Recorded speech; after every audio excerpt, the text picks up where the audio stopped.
Eh bien, bonjour, c'est Romain et Mathieu. Nous sommes là pour vous présenter le Raspberry, un ordinateur à moins de 100 euros qui fait plein de choses. Salut tout le monde!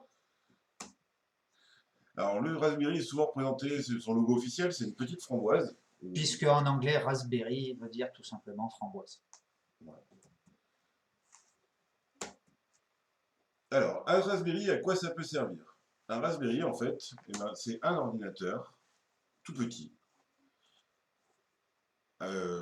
qui fait la taille d'une carte vitale, donc 8 cm et demi sur 5 cm et demi à peu près. À peu près. Le Raspberry, en fait, dans son utilisation, c'est un ordinateur et, pour ceux qui connaissent, un petit contrôleur Arduino, ce qui est une carte d'interfaçage entre ordinateur et un peu tout ce qu'on veut. On peut brancher des interrupteurs, des machins, des trucs, des bidules, des capteurs Et des choses. et des choses. Et donc le Raspberry a la possibilité de faire comme un ordinateur et comme une carte Arduino. C'est un peu la somme des deux. En quelques chiffres, le Raspberry, les modèles les plus couramment utilisés, alors il y en a un qu'on ne cite pas, c'est le Pi 0 qui est un tout mini, mais les plus utilisés, ça va être le Raspberry Pi 3, le Raspberry Pi 4 qui est sorti Il y a peu. il y a peu, qui est un peu plus puissant que les autres, et qu'ils ont décliné en 2, 4 et 8 Go de RAM. Comme on peut voir au niveau du prix, c'est quand même quelque chose d'assez abordable pour un ordinateur, et on ne parle même pas de la consommation au niveau énergétique. Oui, c'est vraiment très très faible. Pour faire simple, grosso modo, le Raspberry Pi est alimenté par un chargeur de téléphone. Et si on regarde bien, le Pi 4 qui consomme jusqu'à 5,1 watts, les ampoules LED qu'on achète maintenant, en général, celles qu'on met dans les salons, c'est 11 watts. Voilà, donc ça consomme C'est moins moins qu'une qu'une ampoule, ampoule. Comparé à un PC à 200 watts minimum, minimum. puisqu'il faut compter en plus la consommation de l'écran. Sur Raspberry, en fait, on peut connecter plein de trucs. Euh, on voit là, il y a plein de prises et de choses comme ça. Les connexions, d'abord, on va détailler un peu les connexions vidéo. Il y en Donc, a plusieurs. il y en a plein. Là, on verra du choix un petit peu. Commence avec deux sorties micro HDMI sur le Raspberry Pi 4. Sur le Raspberry 3, il y avait un HDMI standard. Ensuite, on a une sortie vidéo analogique qui est cachée dans la prise jack. Qui sert aussi au son. Qui sert au son. Donc si vous avez un petit jack avec 3 RCA qui sortent, vous pouvez le brancher dessus et récupérer un son stéréo et une sortie analogique. Le RCA, pour rappel, c'est le lot de connecteurs rouge, blanc et jaune. Ensuite, on a ce qu'ils appellent la prise qui est marquée comme prise display, qui est la prise DSI. Et ça sert surtout pour connecter des écrans tactiles, pour faire des projets avec le Raspberry, comme un mini ordinateur, une tablette ou des petites choses comme ça. Voilà. Et enfin, Le GPIO qui permet entre autres la connexion d'un écran, mais qui permet énormément de choses dont on va parler un tout petit peu plus loin.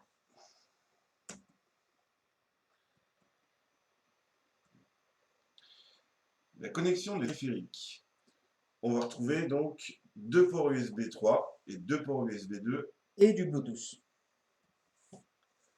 Ainsi qu'un port pour rajouter une caméra via une nappe sur un connecteur spécifique sur la carte mère directement. Alors ça se retrouve assez facilement dans les boutiques spécialisées en Raspberry, sur internet. On peut trouver des petites caméras sur Raspberry en mode un peu presque caméra espion. Miniatures qui peuvent servir par exemple à faire un petit projet de vidéosurveillance à la maison. Et toujours le GPIO qui permet de connecter des choses en entrée-sortie. On peut imaginer par exemple, si vous avez un ventilateur sur votre Raspberry, le ventilateur il va pouvoir se connecter sur deux ou trois prises du GPIO. On va pouvoir brancher un écran ou d'autres petites choses, des interrupteurs. On y reviendra. Alors, les connexions au réseau. Le Raspberry, il est vachement fait pour être connecté. Il a de l'Ethernet jusqu'à 1 gigabit.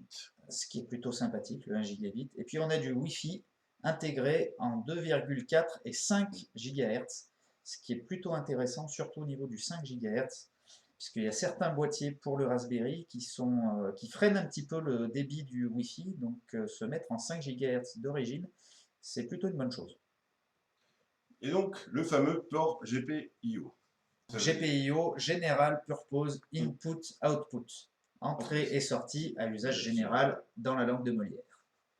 C'est la grande prise avec plein de petits picots où on peut brancher un peu tout de suite. Moi, je considère ça un petit peu comme une carte Arduino. Oui, ça reprend le principe des cartes Arduino et du coup, c'est vraiment une connectique couteau suisse puisqu'on peut faire presque tout avec. On peut brancher un écran, on peut brancher un haut-parleur, on peut brancher un interrupteur. Si vous avez un vieux potentiomètre, récupérer un interrupteur de télécommande, vous pouvez le mettre dessus et programmer, lui faire donner des petites fonctions. Si vous les avez la foi, vous pouvez même vous en servir pour donner une deuxième vie à un vieux Minitel. On peut s'en servir pour faire une voiture téléguidée, par exemple, où on va brancher les moteurs. Ce qui va actionner les moteurs, c'est par cette biais de ces petits picots. Le tuning Raspberry. Le Raspberry étant vendu généralement sans boîtier ou avec un boîtier très standard et très simple. Ce magnifique boîtier blanc qui est tout à fait conforme au boîtier très simple qu'on peut trouver dans le commerce et qui peuvent aussi s'imprimer en 3D. Plein de gens ont dessiné et designé des modèles beaucoup plus adaptés à leur utilisation, soit au niveau fantastique, soit avec des intégrations d'écran, ou voilà, des boîtiers plus adaptés à une utilisation Media Center, donc vraiment connectés à la télé pour la lecture de vidéos. Certains systèmes ont directement les pieds de fixation pour un montage direct sur écran ou sur imprimante 3D. Des designs un peu plus futuristes avec des montages des fois à la verticale qui peuvent se trouver en magasin spécialisé ou sur internet à imprimer en 3D sur une imprimante 3D. Des modèles avec beaucoup de ventilation, un gros ventilateur sur ce modèle-là pour une utilisation très intensive pour éviter que le Raspberry chauffe. Comme voilà, en tuning de Raspberry, en tuning d'apparence, mais le Raspberry peut être overclocké aussi assez facilement. Pour rappel, l'overclocking, c'est le fait de tricher sur la puissance du microprocesseur pour lui faire sortir plus de puissance et du coup lui faire croire qu'il est plus puissant que ce qu'il est à l'origine. Mais ça chauffe en général, et donc on le refroidit. Et là, ils n'ont pas été de même ordre. Là, ils ont fait fort. Pour les amateurs de style rétro, on peut trouver ce genre de petit boîtier, alors généralement à imprimer, mais ce genre de petit boîtier qui lui reprend le style des vieux Amiga. On peut trouver aussi le style Commodore 64. On peut trouver le style Nintendo 64 aussi, qui sera à imprimer. Et sur le site retroflag.com, on peut trouver la version NES, Super NES et Mega Drive du boîtier Raspberry, avec certaines caractéristiques un petit peu différentes d'un modèle à un autre. En l'occurrence, pour ce modèle vraiment copié sur la bonne vieille NES, l'emplacement pour cartouche de jeu va être utilisé pour mettre un stockage supplémentaire. Et dans le cas présent, le stockage supplémentaire est un disque dur SSD à débit très rapide. Sur le Raspberry, eh ben, comme tout ordinateur, il y a un système d'exploitation. Le plus courant, c'est basé sur du Linux. Avec beaucoup de Linux différents disponibles sur le Raspberry. Le premier étant Raspbian, mais il y en a plein d'autres. Ce serait même beaucoup trop long de pouvoir tous les lister sur cette vidéo. Donc on vous affiche quelques logos, histoire de vous donner une idée de ce que ça peut donner, mais il y en a vraiment énormément et il y a des nouveaux Linux qui sortent exprès pour le Raspberry quasiment tous les mois. Et il y a d'autres choses que les Linux, par exemple FreeBSD qui n'est pas un Linux, qui est un Unix, qu'ils ont sorti, qui est vraiment orienté réseau. On va retrouver Windows qui commence à sortir, alors là c'est une version orientée développement et objets connectés. On va retrouver des distributions spéciales Media Center. Kodi étant une très bonne distribution Media Center. Et aussi, on va retrouver des systèmes d'exploitation plutôt orientés pour le jeu, et particulièrement pour le rétro gaming. Voilà. On peut aussi trouver, en l'occurrence, une distribution qui sert à faire de la gestion domotique et qui vous permet de piloter une bonne partie des appareils de votre maison directement depuis un Raspberry. Ce qui fait bien le lien avec la suite. Au niveau application professionnelle, il y a beaucoup de gens qui se mettent à les utiliser, entre autres dans des serveurs, comme c'est quelque chose qui, comme on a pu le voir, qui se connecte très bien vers l'extérieur. Et en fait, il y a beaucoup de déclinaisons de serveurs qui ont été faits. Il y a même des super calculateurs qui ont été créés avec un Raspberry. Il y a des gens qui ont... Du moins avec des Raspberry. Avec des Raspberry. Il y a des gens qui ont coupé des quantités assez énormes. Oui, il y a même eu une période où certains pirates utilisaient les Raspberry des utilisateurs directement via une petite application malveillante et qui leur permettait de connecter directement les Raspberry des utilisateurs à travers le monde. Petite anecdote aussi, sur les capacités du Raspberry, il y a des personnes qui ont développé un drone qui est capable de pirater d'autres drones sur une base de Raspberry. Et qui se servait à l'origine, c'était pour attraper les drones des militaires et des policiers. Petit disclaimer par rapport à ça, quand vous installez votre Raspberry chez vous, c'est la même chose que pour n'importe quel ordinateur. Mettez un mot de passe. Et surtout, dans le cas des Raspberry où le mot de passe ne vous est pas forcément demandé systématiquement à l'installation, il y a un mot de passe qui est prévu par défaut et qu'il est extrêmement important de changer.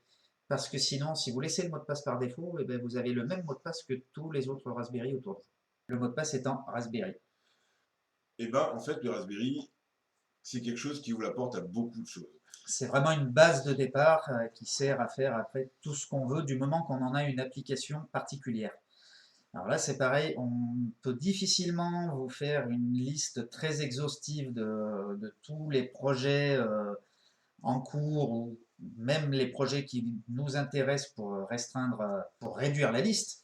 La liste reste beaucoup trop longue et là, on a essayé de faire une petite sélection, mais c'est une sélection qui est déjà assez longue. Alors, vous retrouverez en lien et en dessous de la vidéo donc les adresses des sites où vous allez pouvoir trouver pas mal de projets assez fabuleux autour du Raspberry, d'où cette liste est tirée en grande partie. Voilà, on vous mettra aussi dans la description des liens vers des boîtiers à imprimer sur imprimante 3D, des liens vers les sites de rétro gaming aussi.